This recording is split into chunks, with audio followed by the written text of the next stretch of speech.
Welcome to Transmissions from the Transgender Battleground. I'm CatLady762, and as always, if you like this video, please hit the little buttons to like, subscribe, and leave a comment. So today I want to talk about something that kind of blew up a little bit on Twitter, even though I can't actually, participate in Twitter. And that is a little bit of a discussion about the Taliban in Afghanistan, the impending loss of women's rights in Afghanistan as a result, and some comments that a few gender-critical people made about just questioning the nature of how trans people would react in that situation. And I wasn't going to make a video on this because, outside of, the trans debate, I'm not a particularly political person. I don't pretend to know a lot about Afghanistan or the Taliban, other than probably the general basics that most people know. However, I saw a very popular website for gay news, or excuse me, that's inappropriate now, LGBTQ news, with the headline, "Vile Feminists," in quote, "use collapse of Afghanistan as an excuse to insult trans women online." Now, that's a fairly inflammatory headline. Before I had seen this article, I had seen, I believe, what basically became the catalyst for the discussion, which I actually thought was, maybe not appropriate timing, but an actually very viable, credible discussion, and something that I've touched on a few times on Twitter about the actual nature of this oppression that we keep being told as trans women, particularly, that we are under. Now, the tweets that I saw initially and that are included in this article include, I think the primary ones came from somebody called Jean Hatchett, and it says, "Controversial question. When the Taliban force women to cover up, how many men will want to identify as women? I'm curious." And I'm not really curious, I know. "And how many women identifying as men will be allowed to hop out of the burqa and climb up on the truck with the gun? Because you'd almost think the issue is oppression because of sex. Now, wouldn't you?" And this seems to have sparked quite a bit of backlash, and is supposedly attacking trans women. But I really do think that this goes to the heart of a lot of this debate, and that is the ideas of oppression based on sex and oppression based on gender.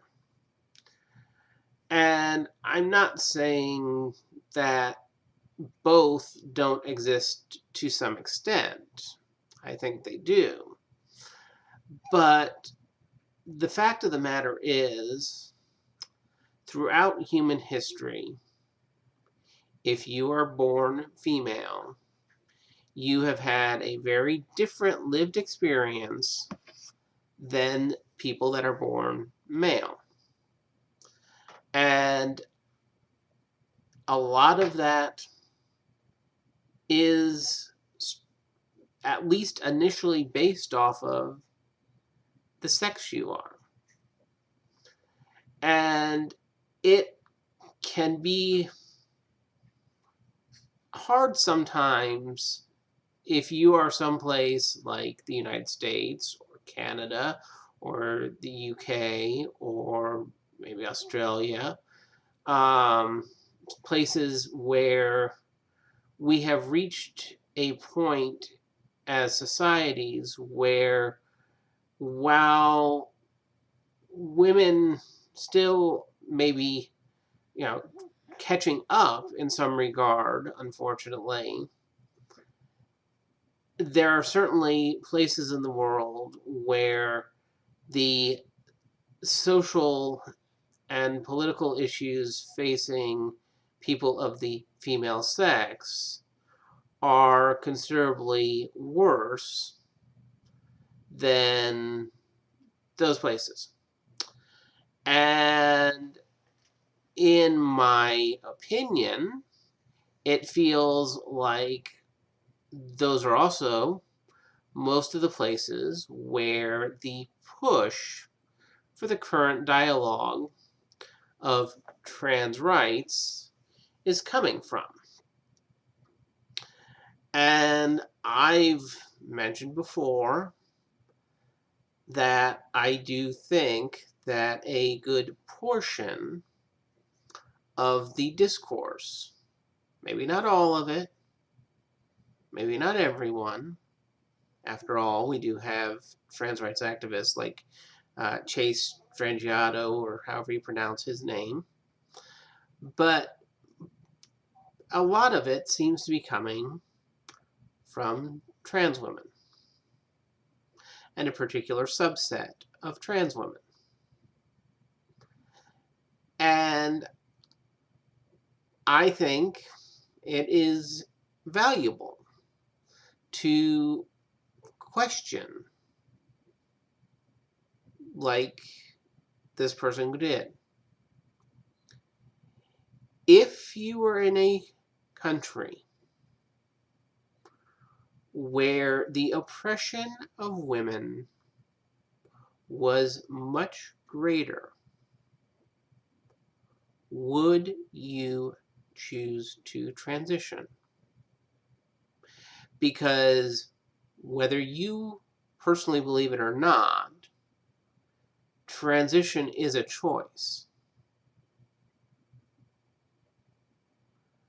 I could have chosen to transition as soon as I entered college. I had the diagnosis. I had the dysphoria. But it was socially, financially beneficial to me to wait. Now, I'm not saying that that's all of why I waited as long as I did. But I had the advantage of being able to wait before I transitioned, before I became trans.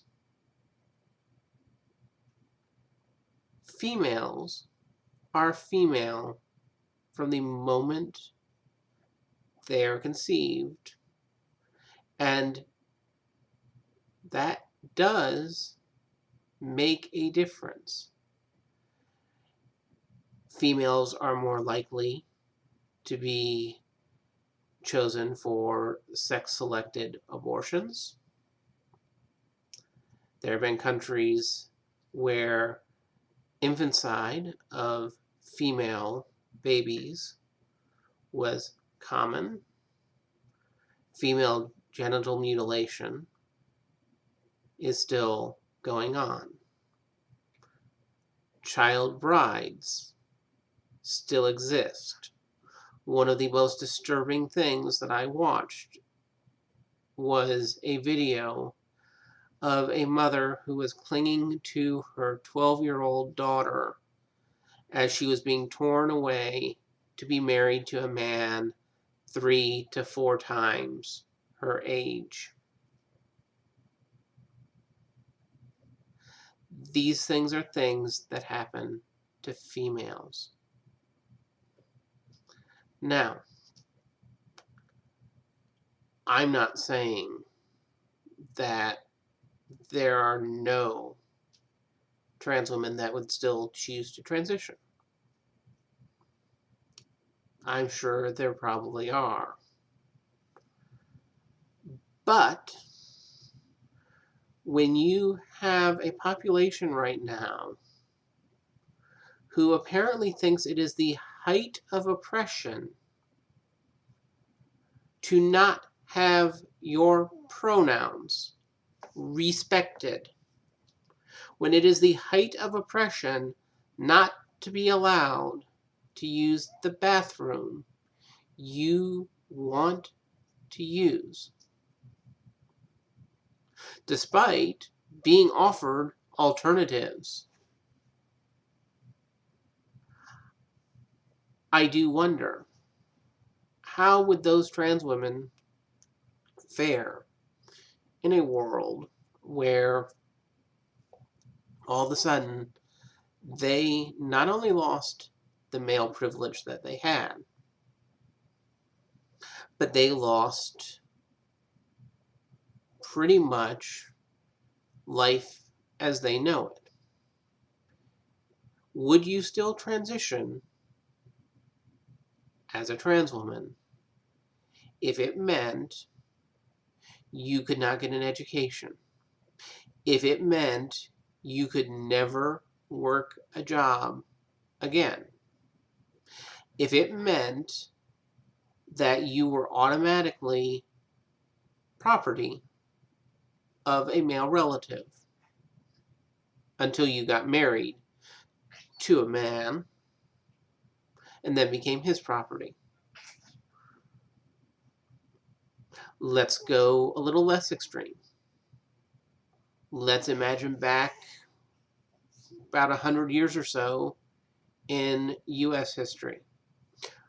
Would you transition if it meant you couldn't vote? If it meant you couldn't drive? If it meant you couldn't have a bank account of your own or a credit card?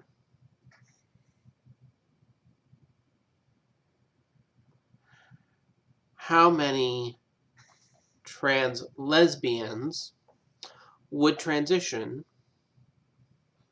in a society that was still as hostile to lesbians as, say, the 1940s or 50s were?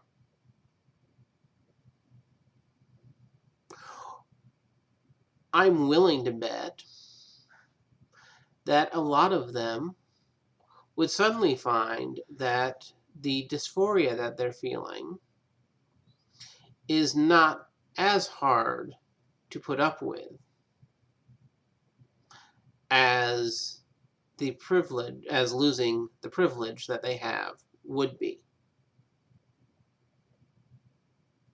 Because if you honestly can't deal with the idea of using a single occupancy restroom instead of going into the women's restroom, or not going to a health spa, you would not fare very well living as a woman in those situations.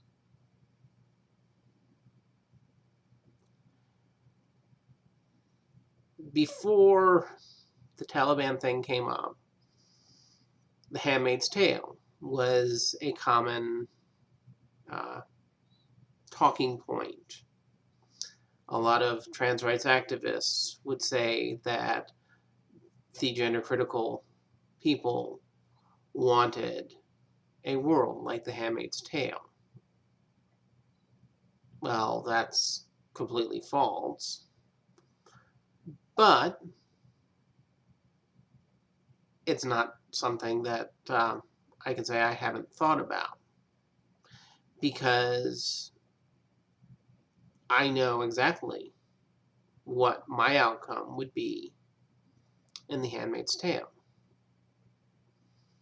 And that's whether I had chosen to transition or not, I would be dead.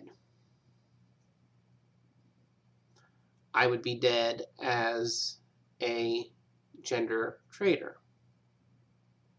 either for being a homosexual male or for being a trans woman.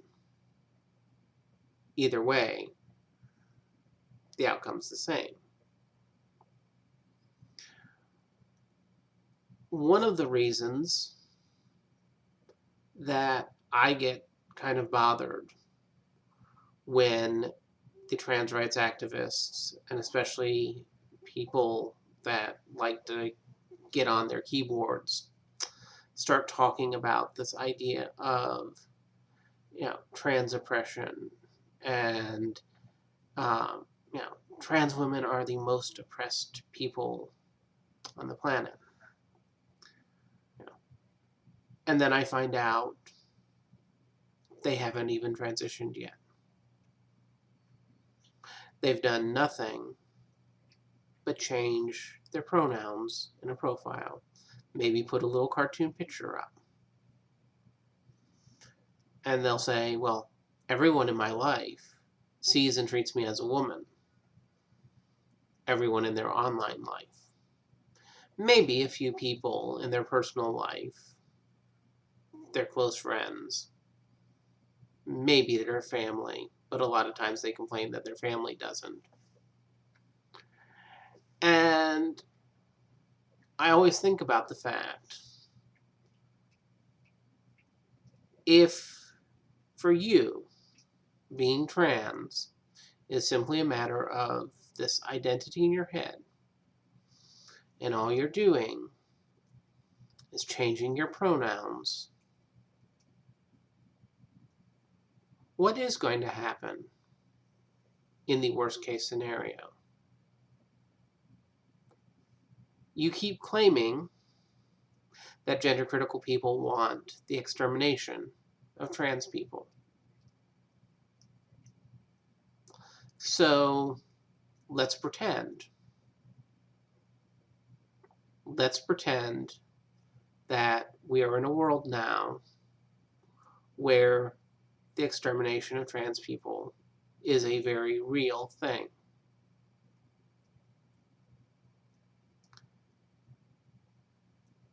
I get comments a lot that part of the reason I am gender critical is because I'm a bootlicker or a quisling, and I think that by saying things that the gender critical like, that I am a good one and I will be saved from whatever, horrible fate awaits trans people in this mythical world that they are all afraid of. But the truth of the matter is, if that world comes to be, just like in The Handmaid's Tale, I know where I will be. And my views aren't going to save me. Being a nice person isn't going to save me. Because there's really nothing I can do to hide the fact that I'm trans. And I'm not just saying that, I can't blend in. I'm saying that in the guise of, there are legal and medical records that people can have access to. A simple Google search can out me as being trans. And the body that I'm in now isn't coming off. It's not something I can hide. It's not something I can take back. It's not something I want to take back. But absolute worst case scenario, this is my life. I am trans. And you might think that my views would put me as one of the last ones on the bus. But in reality, I'd likely be one of the first. I don't have the luxury of being somebody who has just changed pronouns and talked a bunch of stuff on the internet. I can't crawl back into the closet, for lack of a better phrase. Now, you might think that being in the closet is a form of death. It's not fun. I've come out of a few closets in my life. But it's not death. And the funny thing is, for some of us, the closets didn't even really exist even when we thought they did. I had an entire classroom of children ask me if I was gay. This was years ago. I was an adult. It was before I had even met my husband. So technically, I really, wasn't. But there was enough to cue other people in to what I was.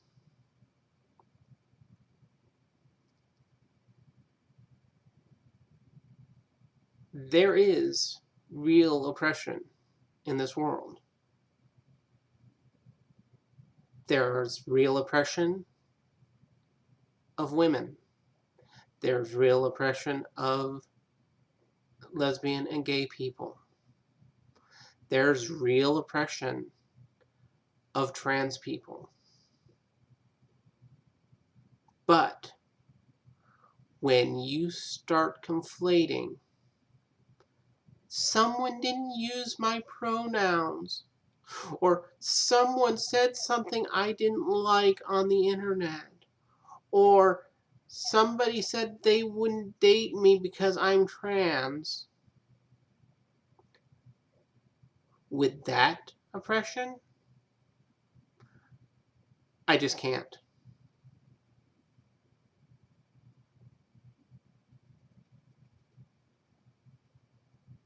A lot of you that are in younger generations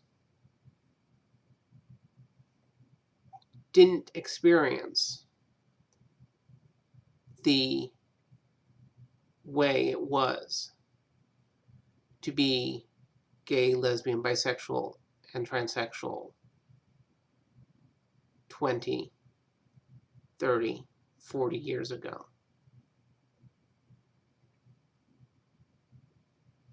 A lot of the people that are online now speaking up either are very young and grew up in an age of the most acceptance in my lifetime as an LGBT person, or they grew up as a straight person who then decides to transition and call themselves gay and lesbian. Or they're a straight person that decides that they are queer.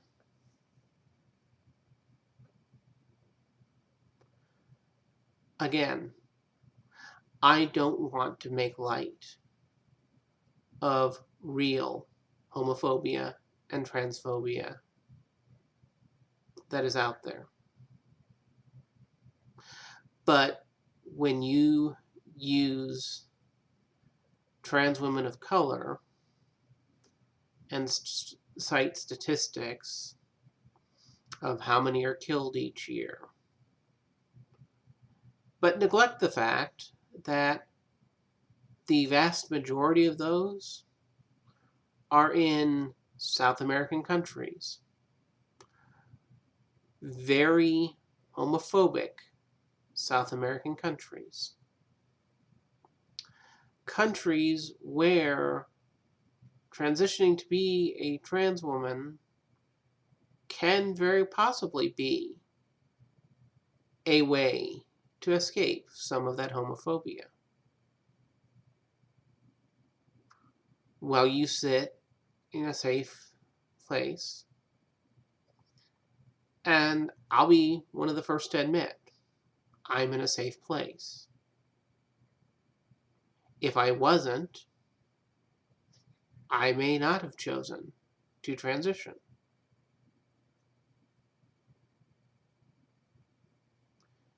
But that's all part of what we take into account when we do transition. That's something we get to decide. And ignoring the fact that there are forms of oppression, forms of violence, forms of discrimination that are completely based on things outside of personal control.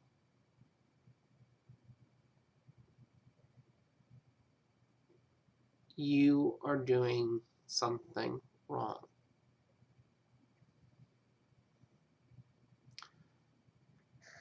Talk about the real issues. You want to do something about the plight of trans women of color? Deal with what's going on in the countries that have the highest rates of violence against them.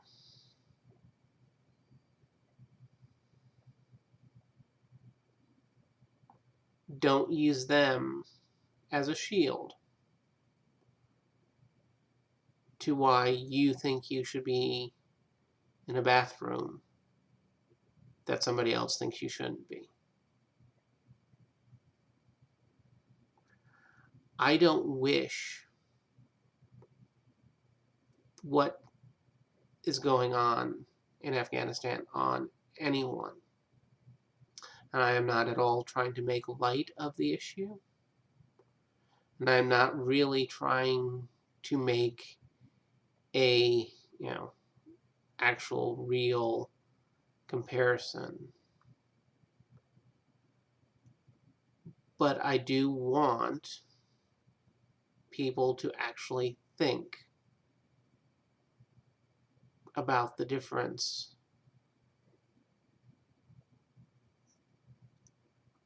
And I know the people that probably need to think about it are not the ones that are going to watch my video. But, as with a lot of things, I'm here talking because I want there to be a different voice coming out of the trans community. I want there to be a voice that says, I get it.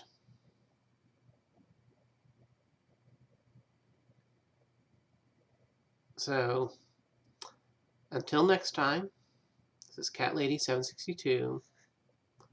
Thank you.